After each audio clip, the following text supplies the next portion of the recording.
It's a bitter cold January morning in 871, and the English countryside is wrapped in frost that crunches beneath thousands of marching feet. The air is so cold you can see your breath, but the warriors advancing across Hampshire's rolling hills aren't thinking about the weather. They're thinking about survival, about glory, and about the clash that's about to reshape the future of England forever. Two armies are converging on a place called Basing, and the tension is thick enough to cut with a sword. On one side you have the Saxon brothers, King Æthelred of Wessex and his younger brother Alfred, who doesn't know it yet but will one day be called the Great. They're leading their exhausted warriors into what they hope will be another victory against the Danish invaders who've been terrorizing their homeland. But here's the thing that makes this moment so incredibly dramatic. Just 2 weeks earlier, these same Saxon forces had achieved something remarkable.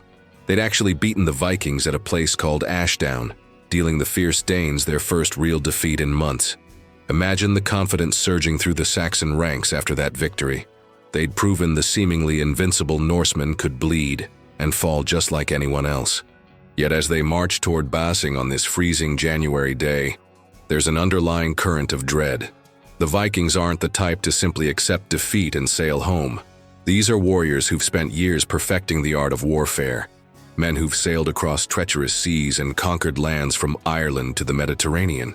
They're not going to let one setback define their entire campaign.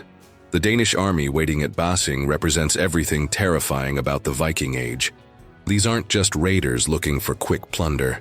They're a coordinated military force led by seasoned commanders who understand that controlling Wessex means controlling the heart of Saxon England. They've already taken Reading, establishing a fortified base right in the middle of Æthelred's kingdom, and they're not planning to give it back without a fight. As the two forces finally come within sight of each other across the fields of Basing, you can almost feel the weight of history pressing down on that frozen ground. The Saxon brothers know that everything their ancestors built hangs in the balance. Their kingdom, their people, their entire way of life. It all depends on what happens in the next few hours. The Vikings, meanwhile, are calculating and confident. They've learned from their defeat at Ashdown, and they're not about to make the same mistakes twice. They understand that warfare isn't just about individual courage or the sharpness of your sword. It's about strategy, timing, and exploiting your enemy's weaknesses. What makes this moment even more poignant is knowing what we know now about Alfred's future. Standing there in the cold, preparing for battle, he's just the younger brother of a king, a prince who's never imagined he'll one day unite England and earn a place in history as one of its greatest rulers. The defeat that's about to unfold will teach him lessons that will prove invaluable when he finally gets his chance to lead. This is the beauty and tragedy of the Battle of Basing. It's a story about how sometimes you have to lose everything to learn what really matters, and how the darkest moments can forge the greatest leaders. Let me take you back to December of 870, when the last safe haven in England was about to face its greatest test. By this time, the Danish Vikings had already carved a bloody path across much of England, leaving behind a trail of conquered kingdoms and shattered dreams. They'd taken York up north, crushed the kingdoms of East Anglia and Mercia, and now their hungry eyes had turned toward the one prize that had eluded them: Wessex, the last independent Saxon kingdom. Picture the scene as winter settled over England that December. The Vikings weren't just any raiding party anymore. They'd evolved into something far more dangerous. This was what historians call the Great Heathen Army, though the Saxons probably had much more colorful names for them. These weren't hit-and-run raiders who'd strike coastal villages and disappear with the tide. They'd been living, fighting, and conquering on English soil for over 2 years, and they'd learned to think like conquerors, rather than just pirates. When they set their sights on Reading, they weren't picking some random target. Reading was brilliant strategic thinking. It sat right at the heart of Wessex, positioned perfectly where the rivers Thames and Kennet meet. Control Reading, and you could strike anywhere in the kingdom. It was like grabbing England by the throat. The moment the Viking longships appeared on the Thames, carrying their dragon-headed prows toward Reading, King Æthelred and his brother Alfred knew their world was about to change forever. These two brothers had grown up hearing stories about Viking raids, but those were always happening somewhere else, to someone else. Now the storm had finally reached their doorstep. What's fascinating is how the Vikings approached this invasion differently than their earlier campaigns. They weren't just after gold and slaves this time, they wanted the land itself. They'd started thinking like settlers, not just warriors. Some of them had even brought their families, planning to stay permanently in whatever territories they conquered. Here's something that would have sent chills down any Saxon spine. The Vikings had this incredible ability to read the natural world in ways that seemed almost supernatural to their enemies.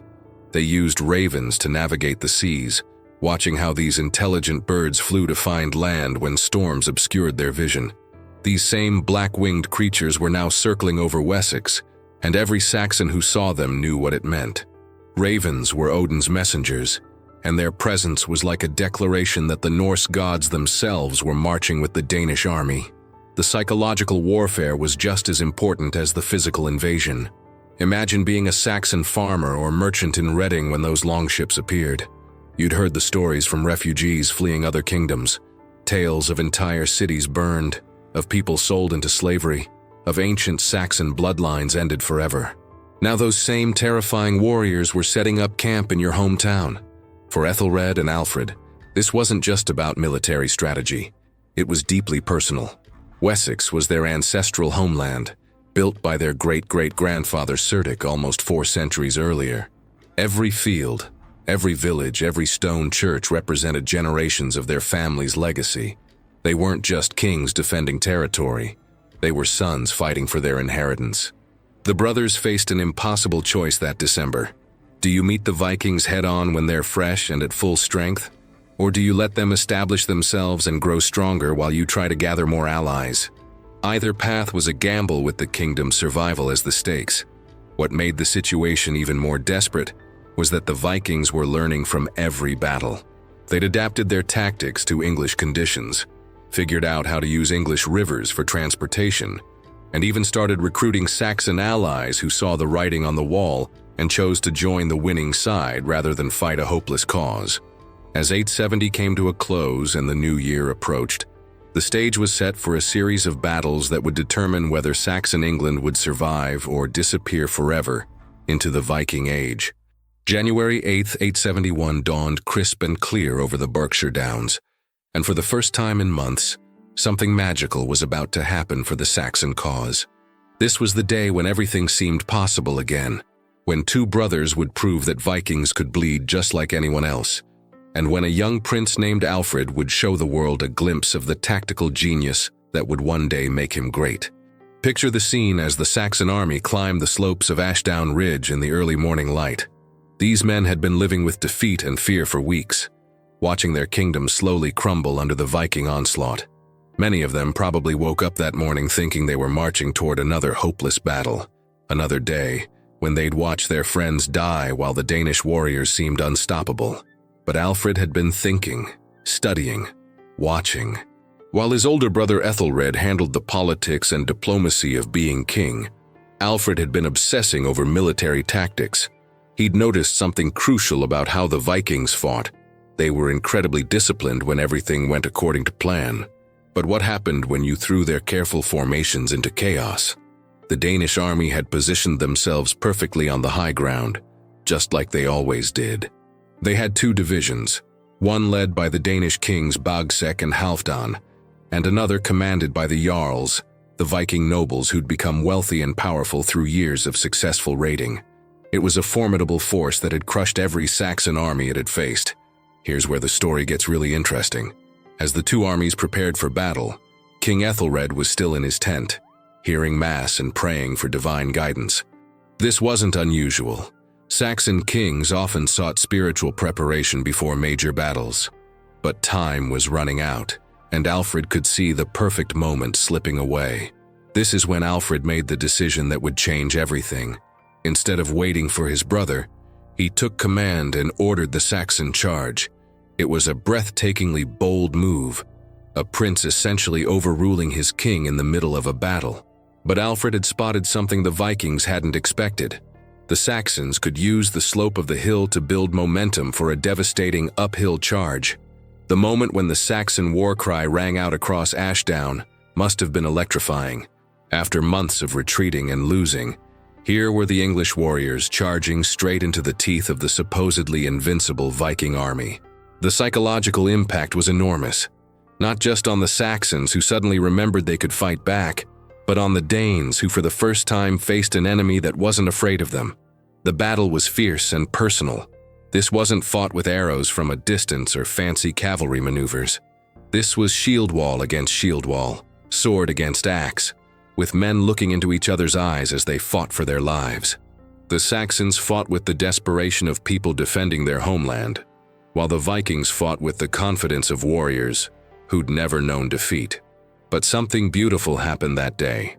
The Saxon charge broke through the Viking lines, and suddenly the supposedly unbeatable Danish army was in full retreat down the other side of the hill. King Bagsak himself was killed in the fighting, along with 5 Danish jarls. For the first time in this entire campaign, it was Viking blood staining the English earth instead of Saxon. The moment of victory must have felt like the world had turned right side up again.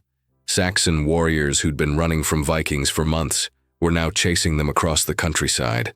The ravens that had seemed like omens of doom were now circling over Danish corpses instead of Saxon ones. But here's the heartbreaking part of the story. Victory in medieval warfare was often fleeting, and the Vikings were nothing if not resilient. While the Saxons were still celebrating their triumph at Ashdown, the Danish commanders were already planning their response. Just 4 days later, the harsh reality of their situation came crashing back. The Vikings struck back at Reading with a vengeance that showed exactly why they'd conquered half of England. They'd regrouped, reinforced, and learned from their defeat. This time, there would be no surprise charges or brilliant tactical innovations. This time, the Vikings were ready. The defeat at Reading was devastating precisely because it came so soon after the hope of Ashdown. It's one thing to lose when you expect to lose, but it's crushing to taste victory and then have it ripped away. The Saxon warriors who'd felt invincible just days earlier were suddenly back to the grim reality of fighting a superior enemy who seemed to learn from every mistake. What makes this sequence of battles so compelling is how it perfectly captures the roller coaster of emotions that defined this entire period. One day, you're on top of the world. The next day, you're wondering if your kingdom will survive the week. For Alfred especially, these few days would teach him everything he needed to know about both the exhilaration of victory and the bitterness of defeat, lessons that would serve him well in the years to come. January 22nd, 871. Mark this date because it's when the fragile hope that had flickered after Ashdown was brutally extinguished on the fields of Old Basing. If you could travel back in time to that bitter winter morning, you'd witness one of those moments that changes the entire course of history, not through grand gestures or inspiring speeches, but through the grinding, terrible reality of medieval warfare at its most unforgiving. The two armies converged on Old Basing, like storm clouds gathering before a hurricane. King Æthelred and Prince Alfred had spent the past 2 weeks trying to rebuild their forces after the mixed results at Ashdown and Reading, desperately hoping they could find some way to turn the tide against the Danish invasion. But as they looked across the frozen fields that morning, they must have felt their hearts sink. The Viking army facing them wasn't the same force they'd defeated at Ashdown. These Danes had learned from that bitter lesson, and they'd adapted with the ruthless efficiency that had made them masters of warfare across Europe. They'd received reinforcements, reorganized their tactics, and most importantly, they were absolutely determined not to be caught off guard again. What made this battle so different from their previous encounters was the way the Vikings approached it. Instead of the straightforward shield wall confrontations that had defined earlier battles, the Danes employed something far more sophisticated and terrifying. They used their superior numbers to execute a classic encirclement maneuver. Picture the horror of that moment when the Saxon warriors realized what was happening. They'd marched onto the field expecting another head-to-head battle, but suddenly they found Viking forces appearing on their flanks and threatening to surround them completely. It's like that nightmare where you're trying to run but your legs won't move. Except this was real, and there was nowhere to run. The brothers Æthelred and Alfred found themselves fighting back-to-back in the chaos. Two royal princes who'd grown up together, now facing the very real possibility that they might die together. There's something deeply moving about imagining that moment. the older brother who'd always carried the weight of kingship, and the younger brother whose destiny still lay hidden in the future, both of them just trying to survive long enough to see another sunrise. But the Vikings had numbers, experience, and momentum all on their side. These weren't just warriors. They were professionals who'd spent years perfecting their craft across the battlefields of Europe. They knew how to maintain discipline even in the heat of combat, how to coordinate complex movements, and most crucially, how to press their advantage when they had an enemy on the ropes. The Saxon resistance, brave as it was, began to crumble under the relentless pressure.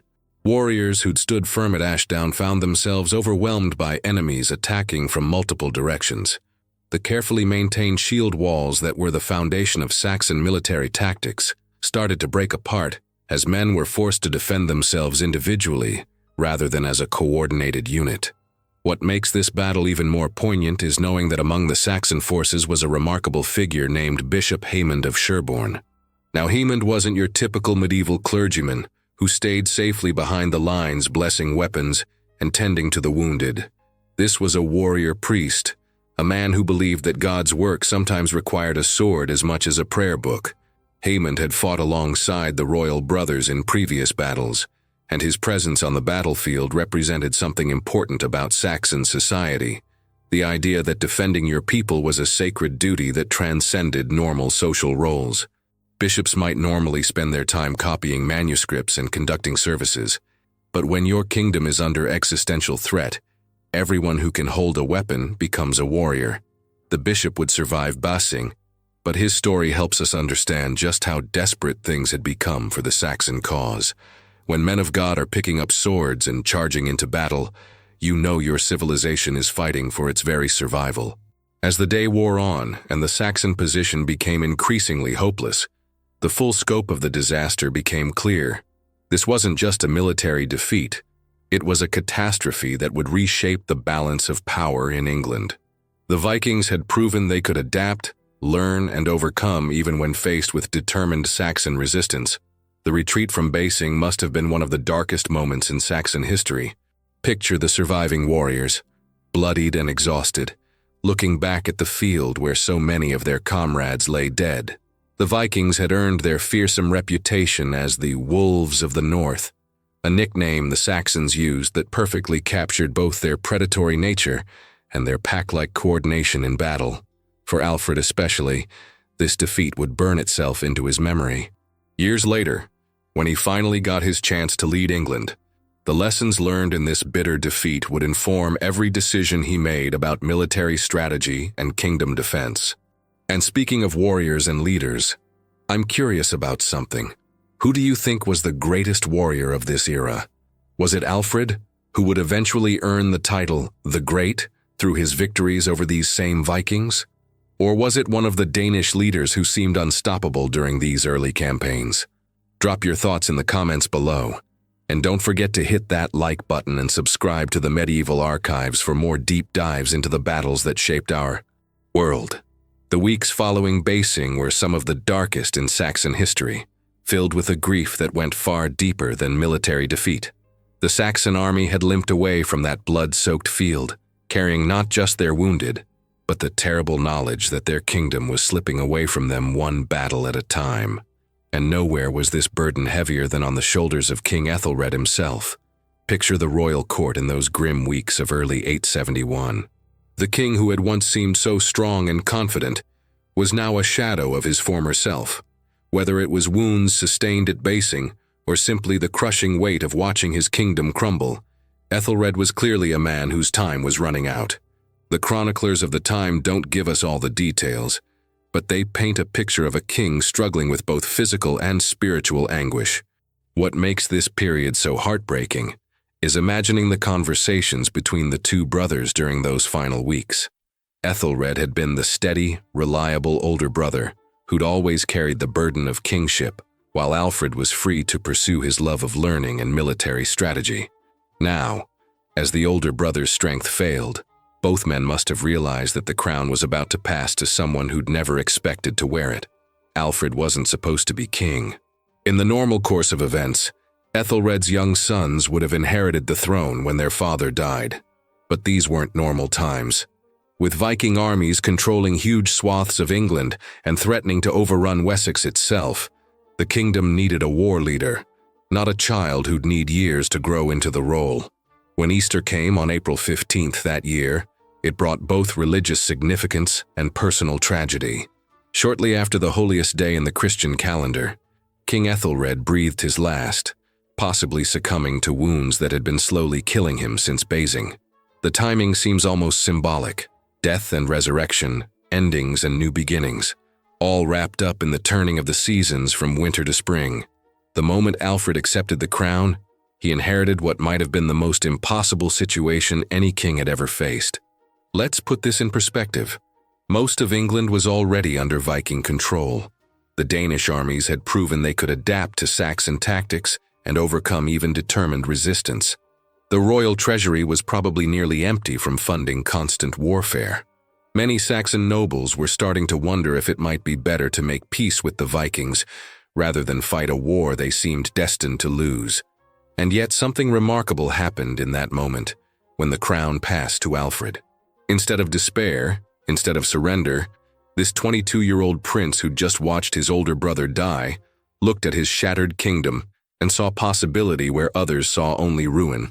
What's fascinating about Alfred's character is how different he was from the typical medieval king. Most rulers of his era were warriors first and everything else second. But Alfred was an intellectual who'd learned to fight, a scholar who'd been forced to become a soldier. He'd spent years studying not just military tactics, but law, philosophy, and the art of governance. Now, with his kingdom on the brink of extinction, all that learning was about to be put to the ultimate test. The new king's first challenge wasn't military. It was psychological. He had to convince his people that the war wasn't over, that Wessex could still survive and thrive despite everything they'd endured. Think about how difficult that must have been.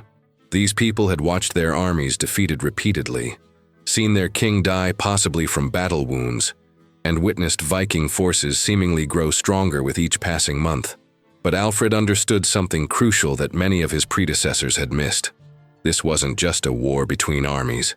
It was a clash between two completely different ways of life. The Vikings represented chaos, constant warfare, and the rule of whoever was strongest at any given moment.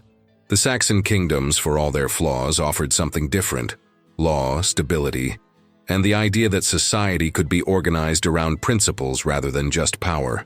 Alfred's first moves as king reveal the kind of leader he would become. Instead of immediately rushing into another hopeless battle, he began thinking strategically about how to rebuild Saxon strength from the ground up. He started planning not just for the next battle, but for the next decade, the next generation, the next century. The irony is beautiful and tragic at the same time. Æthelred's death, which seemed like the final nail in Wessex's coffin, actually created the opportunity for one of England's greatest kings to emerge. Sometimes the worst disasters clear the way for the most remarkable transformations. Alfred would take the lessons learned in those bitter defeats, at Basing, at Reading, in all those dark months of 871, and use them to forge a completely new approach to defending his kingdom. Standing over his brother's grave, wearing a crown he'd never wanted, ruling a kingdom that seemed doomed to fall, Alfred made a choice that would echo through history. He decided not just to survive, but to fight back in ways the Vikings had never seen before. The young king who emerged from the ashes of Basing wouldn't just defend Wessex. He would transform it into something strong enough to eventually unite all of England under one crown. The boy who'd charged up the hill at Ashdown was gone forever. In his place stood a king who would earn a title that no other English ruler has ever matched: Alfred the Great. You know what's fascinating about the Battle of Basing and the entire Viking invasion of England? The real story isn't just about who swung the sharpest sword or who had the biggest army. It's about the incredible psychological warfare, brilliant tactical innovations, and cultural clashes that most history books barely mention. Let me pull back the curtain and show you what was really happening when these two civilizations collided. First, let's shatter one of the biggest myths about Viking warfare. Popular culture loves to portray them as wild berserkers who just charged into battle screaming and swinging axes without any strategy. That couldn't be further from the truth. The Vikings who conquered half of England were sophisticated military tacticians, who'd spent generations perfecting some of the most devious battlefield strategies ever conceived. Take their famous feigned retreat tactic, for instance. Picture this scenario. You're a Saxon warrior fighting in a shield wall, and suddenly the Vikings in front of you start breaking ranks and running away. Your natural instinct is to chase them, right?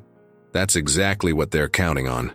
The moment Saxon forces broke formation to pursue what looked like a fleeing enemy, the Vikings would suddenly wheel around, perfectly organized, and trap their pursuers in a deadly ambush. This wasn't just clever, it was psychological warfare at its finest. The Vikings understood that victory in battle often came down to who could maintain discipline under pressure, and they were masters at creating situations where their enemies would abandon their careful formations in favor of what seemed like easy glory. But here's what makes it even more brilliant. The Vikings had practiced these fake retreats so many times that they could execute them flawlessly even under the stress of real combat. Imagine the level of coordination required to have hundreds of warriors simultaneously pretend to flee in panic, then instantly transform back into a disciplined fighting force. It's like a deadly ballet performed with axes and spears. The Saxons, meanwhile, were dealing with their own tactical challenges. Their entire military system was built around something called the shield wall. Essentially, a wall of overlapping shields with spear points bristling out like a porcupine. When it worked, it was nearly impenetrable, but it required every single warrior to maintain perfect discipline and formation, which became incredibly difficult when the enemy was using psychological tricks to make you want to break ranks. Now, here's a detail that will blow your mind. The very name Saxon comes from their signature weapon, a single-edged knife called a seax. These weren't just tools, they were symbols of Saxon identity. Every free Saxon man carried a seax, and the length and quality of your seax told everyone exactly where you stood in society. The seax was more than just a weapon. It was like a Swiss Army knife of the medieval world. You used it for eating, for craft work, for daily tasks, and yes, for fighting when necessary. The fact that an entire people became known by the name of their knife tells you something profound about Saxon culture. They were practical, tool-using people who valued craftsmanship and utility. But here's where it gets really interesting. The Vikings had their own signature weapons and tactics that were specifically designed to counter Saxon strengths. While the Saxons relied on their disciplined shield walls, the Vikings developed weapons like the long-handled Danish axe that could reach over or around shields to strike at the men behind them. They also used a tactic called the boar's snout, a wedge formation designed to punch through shield walls at their weakest points. The psychological aspect of these weapons can't be overstated. Imagine being a Saxon warrior and seeing a Viking berserker charging at you with a massive two-handed axe that's longer than you are tall. Even if your shield wall holds, the terror factor alone could break men's nerve before the actual fighting even began. What's really remarkable is how both sides adapted their tactics based on what they learned from each battle. After Ashdown, where Alfred's surprise charge caught them off guard, the Vikings completely changed their approach. They started using scouts more effectively, positioning reserves to counter unexpected moves, and developing contingency plans for multiple scenarios. The Saxons, meanwhile, were learning that their traditional tactics weren't enough against such a sophisticated enemy. They began experimenting with mixed formations, combining their shield walls with mounted warriors and archers to create more flexible battle plans. One thing that often gets overlooked is the role of intelligence gathering in these campaigns. Both sides had extensive spy networks, and knowing your enemy's movements was often more valuable than having superior weapons. The Vikings were particularly good at this.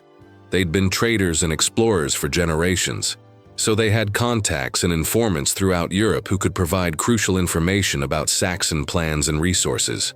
The Saxons had their own advantages, though.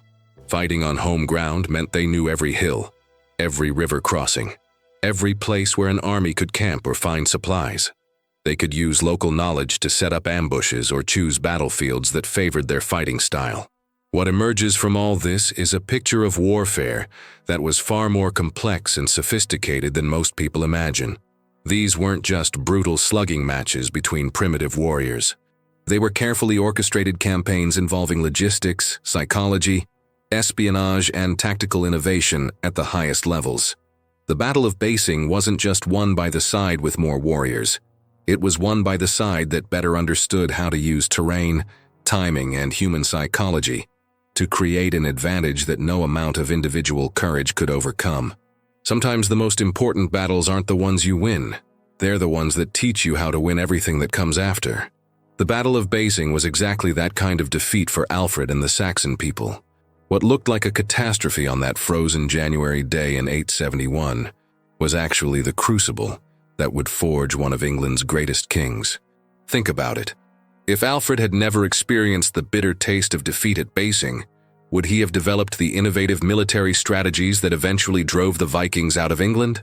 If he'd never watched his brother die, possibly from wounds sustained in that battle, would he have understood the true cost of leadership?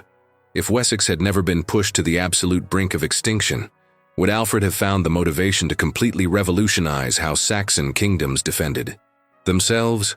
The young prince who charged up the hill at Ashdown was brave but inexperienced. The king who emerged from the ashes of Basing was something entirely different. A leader who understood that sometimes you have to lose everything to learn what really matters. Alfred took every painful lesson from those dark months of 871 and turned them into the foundation of his future victories. 7 years later, at a place called Edington, Alfred would face the Vikings again. But this time, he wasn't the desperate younger brother of a dying king. He was Alfred the Great, architect of the English navy, creator of the burghs, fortified towns that could withstand Viking sieges, and the man who would begin the long process of uniting England under one crown. The Vikings, who had seemed so unstoppable at Basing, eventually found themselves outmaneuvered, outfought, and ultimately forced to make peace with a Saxon king who had learned to think 10 moves ahead. The great heathen army that had conquered most of England was finally stopped by a leader who understood that true strength comes not from avoiding defeat, but from learning how to rise from it. What's remarkable is how Alfred transformed not just his own kingdom, but the entire concept of English kingship. He wasn't content to simply drive out the Vikings. He wanted to build something that would ensure they could never return. He created the first English navy, established a network of fortified towns, revolutionized the military system, and even promoted literacy and learning throughout his kingdom. All of this began with the hard-won wisdom that came from watching everything fall apart at Basing. Sometimes our greatest failures become the stepping stones to our greatest achievements. Alfred's story reminds us that setbacks aren't the end of the story. They're often just the beginning of a much better chapter. The last Saxon king, standing in 871, became the first king of what we might recognize as England. The broken prince became Alfred the Great, the only English monarch in history to earn that title. And it all started with learning how to lose gracefully and completely, then using those lessons to ensure he'd never have to lose that way again. So here's my question for you. Do you believe that some defeats are necessary for great victories?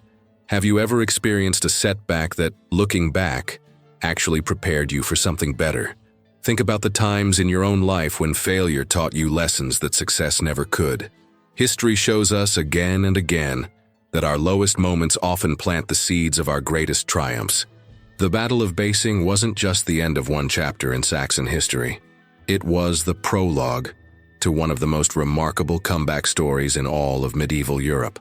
If you enjoyed diving deep into this forgotten but crucial battle that shaped the destiny of England, make sure to hit that like button and share this video with fellow history lovers. Subscribe to the Medieval Archives for more untold stories from the age of knights, kings, and legendary battles that changed the world. Until our next journey into the past, remember, sometimes the most important victories are the ones that come after you've learned how to lose with honor and rise with wisdom.